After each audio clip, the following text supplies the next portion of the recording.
నేను రాహుల్ గాంధీ గంజమయానికి వచ్చినాక నేను రాహుల్ గాంధీ ఇన్సల్ట్ చేసిన ఫీలింగ్లు ఉన్నా.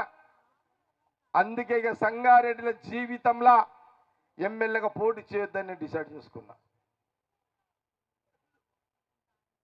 ఇక ఇక చెయ్య సంగారెడ్డి నియోజకవర్గంలో జీవితంలో ఎమ్మెల్యేగా పోటీ చేయ. నేను ఎంత పెద్ద అవమానం. ఒక్క ఇందిరాగాంధీ మన్మడు సంగారెడ్డికి వచ్చిన తర్వాత జగ్గారెడ్డి కోసం భుజం మీద చేసిన ఒక రాహుల్ గాంధీ ముందు ఎక్కడ పోయారు? సంగారెడ్డి ఏం ఆలోచన చేసిర్రు? మేధావులు ఎక్కడ పోయారు? చదువుకున్న వాళ్ళు ఎక్కడ పోయారు?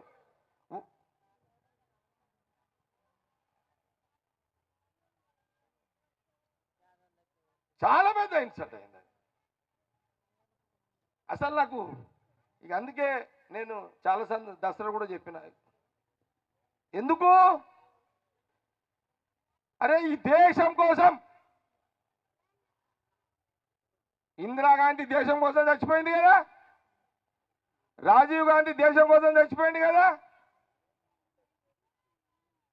అలాంటి ఆయన రాజీవ్ గాంధీ సోనియా గాంధీ కొడుకు ఇందిరాగాంధీ మన్మడు ఇక్కడికి వచ్చి రాహుల్ గాంధీ జగ్గారెడ్డి భుజం మీద చేస్తే నేను ఎంత ఫీల్ అయ్యానంటే, నేను అనవసరంగా రాహుల్ గాంధీని పిలిచి నేను అవమానపరిచిన ఫీలింగ్లు ఉన్నా.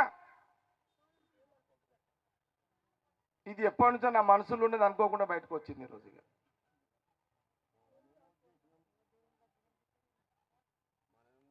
ఎందుకంటే అది మనం ఇక దాన్ని ఫుల్ఫిల్ చేయలేం. కాబట్టి